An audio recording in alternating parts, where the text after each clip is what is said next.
रात के ठीक 12 बजे गंगा किनारे के एक पुराने श्मशान में सब तरफ सन्नाटा था। बस चिता की जलती लकड़ियों की छट छट आवाज और कुछ कुत्तों की डरावनी गुर्राहट। इसी श्मशान में बैठा था अघोरी रक्तनाथ। वह हड्डियों की माला पहने, माथे पर रक्त की लकीर लगाए, शव पर बैठकर तंत्र साधना कर रहा था। उसी समय श्मशान की जमीन कांपने लगी और धरती फटने लगी। चिता की राख उड़ने लगी और एक डरावना काला धुआं उठने लगा। उसी धुएं से निकला दैत्य कृमासुर। यह वही दैत्य था जिसे सदियों पहले किसी तांत्रिक ने श्मशान में ही बंद किया था। कृमासुर गुर्राया, अघोरी, तूने मेरी नींद तोड़ी है, अब तू ही मेरा पहला निवाला बनेगा। रक्तनाथ ने आंखें खोली और बोला, मैं अघोरी हूँ, मौत से नहीं डरता बल्कि उसे साधता हूँ। चल अब तुझे तांडव दिखाता हूँ। अब शुरू हुई युद्ध की आग। कृमासुर ने गंगा के पानी से भयंकर ज्वालाएं उठाई, पेड़ों को उखाड़ फेंका और अपनी लंबी जीभ से चिता की आग को पी गया। पूरा श्मशान भयानक ऊर्जा से कांपने लगा। रक्तनाथ ने अपनी खोपड़ी की कमंडल से भस्म उठाई और एक मंत्र पढ़ते ही उसे हवा में उड़ा दिया। AUM भूतनाथाय नमः। जैसे ही भस्म दैत्य पर गिरी, उसका शरीर जलने लगा।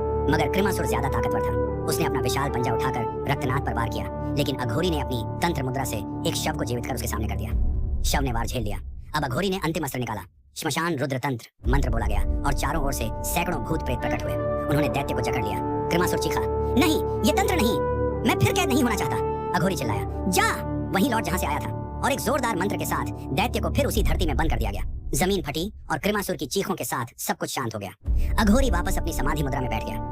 अगली चिता जलने लगी और श्मशान फिर चुपचाप हो गया, जैसे कुछ हुआ ही नहीं। लेकिन कहते हैं, अगर किसी ने रात के 12 बजे उस श्मशान के पास ध्यान किया तो एक चीख जरूर सुनाई देती है, मैं फिर लौटूंगा।